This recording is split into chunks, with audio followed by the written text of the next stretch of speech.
Let me tell you about my happiness journey. So this is really the book. I'm going to talk about the book as we go. And about 4 years ago, I started to do some meditation. It was a twin hearts meditation. It's a compassion, loving kindness type of meditation. And from that, my mind started to get very peaceful and quiet. And I thought, this is great. And my happiness, I guess, was about 8 out of 10. Now then I was because I'm a scientific guy, I'm fascinated by the idea of, is 10 out of 10 even possible in such a very hectic society where we live in, all right? Is it possible, or is it reserved for people that live on the mountain and meditate all day? So I started this journey. Now, it's interesting about happiness. Happiness is really a universal topic. Everybody aspires for happiness. If you think about historically, everyone is fascinated about the idea of happiness. And you got thousands of books and articles and blogs about happiness. And because we're basically aspire to be happy. And often I ask the question of people, you know, do you want to be happy? Do you want your kids to be happy? Do you want your parents to be happy? Do you want your friends to be happy? Of course, the answer is yes. We want happiness for them. And then I came on to the next topic, is actually, what is happiness? So what is the definition of happiness? Anybody would like to volunteer their definition of happiness? And Clara, no, it's not Jimmy Choo shoes. Who would like to volunteer their definition of happiness? Any idea? No worries. No worries. So worries is yep. Anything else? Contentment. Okay. So happiness is such a fuzzy concept, and people have their different ways of looking at happiness. Some people say happiness is well-being or quality of life. Some people say happiness is excitement or exuberance, Juliet. Some people say it's contentment, peace, and so on. So rather than trying to find a common understanding of what happiness means, I actually just define happiness in my book and presentation using 4 words. And the words are peace, contentment, joy, and bliss. Now, if you notice these 4 words, so go back. If you notice these 4 words, they tend to suggest inner happiness rather than an expression of happiness like excitement, exuberance, and so on. Now, the next step is, how do you measure happiness? Because being a scientific fellow with continuous improvement, you have to measure something in order to improve it. If you can't measure it, then how can you improve it? And the problem is that there's plenty of surveys out there about happiness. Measuring happiness, but the problem is that when you look at the questions, is it asks you things about your quality of life. Are you satisfied with your job? Are you satisfied with where you live, and so on? They tend to indicate external things rather than internal happiness, is what my definition was. And what I realized was, actually by accident, if you ask somebody what your happiness score out of 10 is, a number will pop in your mind, okay? And that's the fascinating part. So I'm going to ask you to go, you don't have to say out loud, just note to yourself, what is your happiness score out of 10, your inner happiness?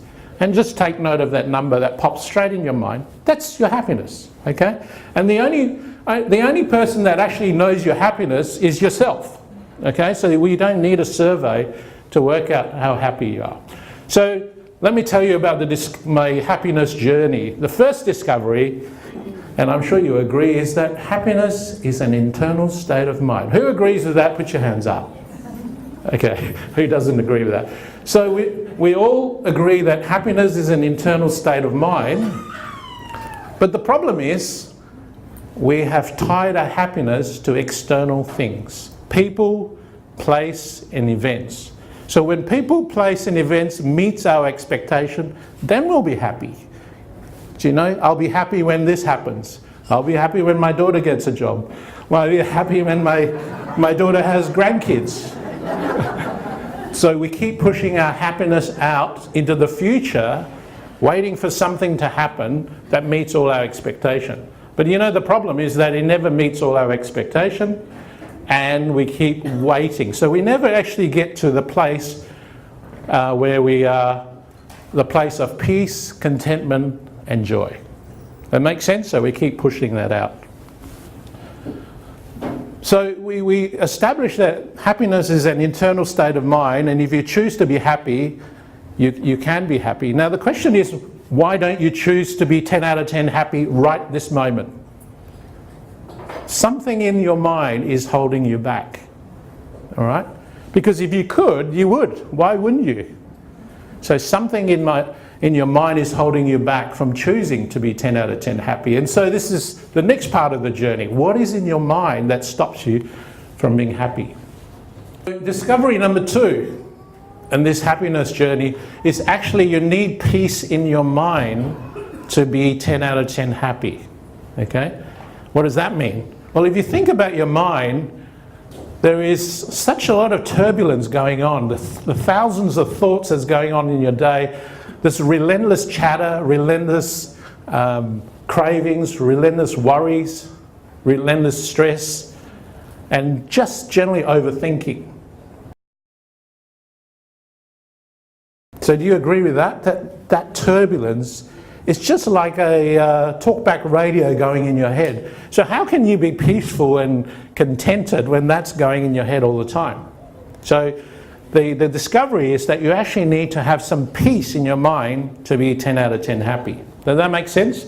And when you get that peace, then your turbulence reduces and your happiness goes up.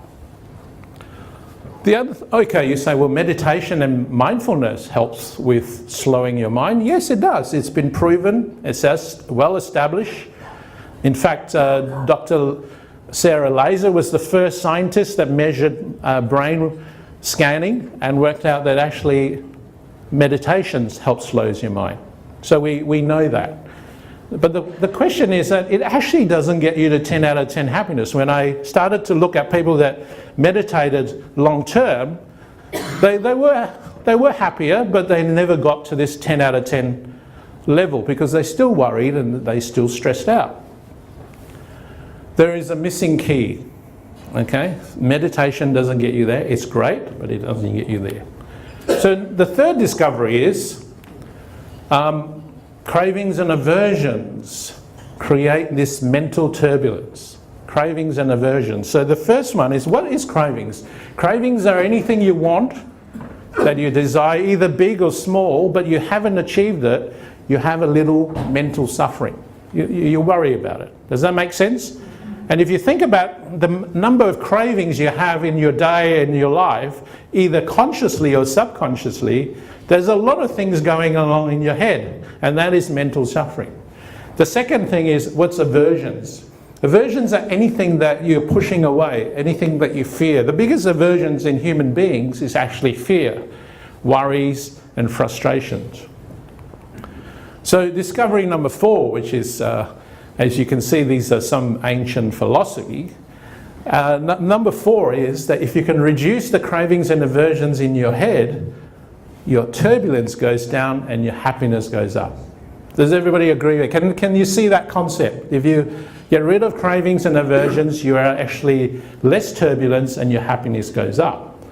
Now, people have taken this as dropping everything, giving everything away, going to live on the top of the mountain, being celibate, meditating all day, to get rid of the cravings. So what I thought is, that, look, I can't afford to do that. I got 4 kids, one of them in bloody Christchurch. I would love to do that, but I can't. So my question is, can I actually get rid of the cravings and aversion? If happiness is actually in your mind, is it possible to get rid of cravings and aversions in the mind rather than give all my stuff away? So that's the next part of the journey. So how do you get rid of cravings and aversion? You have to accept that you can't control the world as it is, you can't control all the people around you, and there is a letting go process. So if you think about cravings and aversions and how you get rid of it, it's an acceptance and letting go process. So firstly, you have to identify you've got a craving, accept that you got it with some compassion, and then let go. Because some of these cravings, you don't even want to admit it to yourself that you've got it. Okay? You're embarrassed about it. And so the first part is acceptance and then letting go. Okay, so it was by accident, I guess. I wanted something to get that process of getting the cravings and aversions go. I came up with this technique by accident and I started to use it, and my happiness shot up to 10 out of 10. And I basically was quite skeptical because I've got a stressful job, I've got 4 kids, and if you know my family, we go from one crisis to another. You know, how can I be 10 out of 10? It doesn't make sense. So I decided to try it on other people. And this is the coffee chats, right? And their happiness started to move dramatically. So within one session, you know, they could shift from, you know, 2 to 7 out of 10. And then I was fascinated, is it sustainable? Yes, it does shift in one session, but is it sustainable? So let me show you some anecdotal results. So if you're a scientist in a room, it's not a controlled study. I'm not a psychologist. It is non-random in that it's not a controlled study. Okay? But I think the results are interesting anyway. All right. These are the results of 40 people early on in the work, and same deal. I ask them what their happiness score is out of 10 at the start, and these are some of the results. So on average, 4.4. I know what you're saying, there's 2 people at 0. How possibly can you be 0 out of 10? I can guarantee you these people were 0 out of 10. Now, in my anything below 5, I class as unhappy. 6 and 7, you're happy.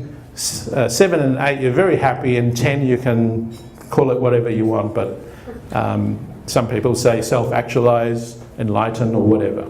Okay, but generally you don't have a lot of stress or worries in your life at 10. Now this is the scores after, okay? And you can see there's a big shift of 8 to 8.5. Now these people are actually practicing, so we don't include data if they read it, hear about it, and then they forget. So you have to do this practice daily. It only takes 2 minutes, but so a shift of 8.5 out of 10. Now anything above 7 is very happy. So 70% of the people from unhappy shifted to very happy. And if you notice some of the data, there is about 8 people at 10 out of 10. And something like 14 people at 9 out of 10. I know what you're thinking.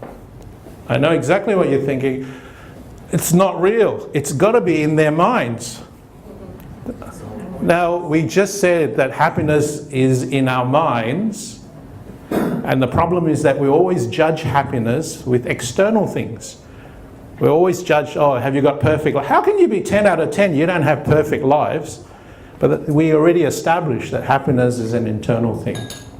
So on the scientific side, Dr. Darryl Chow is a practicing psychologist, and basically said sometimes great innovation develops from science, sometimes great innovation can develop from trial and error, and subsequently science catches up to provide validation after the fact. So do you want to know how it works, or do I make you buy the book? No, I think it's important to show you how it works because it doesn't really translate that well in the book. Okay, so the technique's very simple. It's identifying a craving and grabbing it and throwing it. So the grabbing and throwing action is actually very important because it's that letting go process, and articulating your craving is also important. So let me show you what I do as an exercise. Okay, my craving to be liked is gone. My craving to be successful is gone. My craving to be financially secure is gone. My craving to for my family to be happy is gone. My craving to have enough is gone. My craving for my share price to go up is gone. Peter. My craving for my project to be funded is gone. My craving to lose weight is gone. My craving to be healthier is gone. My craving to travel less is gone. My craving to have a successful book launch is gone. You get the drift, okay? Cravings. The next bit is fears. So we're working on aversions. Fears are your biggest thing. So my fear of being judged is gone. My fear of failure is gone. My fear of financial ruin is gone. My fear of dying and leaving my family on their own is gone. My fear of my parents dying one day is gone. My fear of failure is gone. My fear of not being successful is gone, etc. My fear that my daughter will never get a job is gone. My fear that I'll never get some grandbubbas is gone. My fear of this book not being successful is gone. So you get the gist, okay? And then we work on to worries. So my worry that the funding is taking too long is gone. My worry that people will judge me is gone. My worry that etc. So, and then anything that frustrates you. My frustration of people pulling out on me in traffic is gone. My frustration of I won't use too much of my kids because I'll get in trouble with my wife. And my frustration that I'm going to get in trouble with my wife again is gone. Okay, so that exercise takes about 2 minutes. Okay, and the key to the exercise is you brush your teeth every day to keep the plaque off, to give dental health. My daughter's a dentist, she recommends that.